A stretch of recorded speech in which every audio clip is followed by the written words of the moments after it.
Hi friends, this is JP. This is my new channel.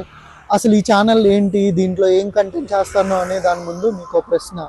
What is nuisance? ఏదైనా act, object or practice or ఎంజాయ్మెంట్ని disturb చేయడాన్ని మనం nuisance అని అంటాం. అది మనకి అక్కర్లేని విషయం. Welcome to my channel. This is nuisance. Forget the nonsense happening in your life and see the world differently. Like new sense. ఈ ఛానల్లో మీరు vlogs, reviews and adventure, maybe some completely unexpected nuisance చూస్తారు. Life is too short to take it seriously. It's about the little moments. I will share all them with you. So ready to forget the nonsense? Welcome to nuisance. So don't just watch, show some sense. Subscribe చేసి wait చేయండి. నా జర్నీలో నాతో ఉండండి.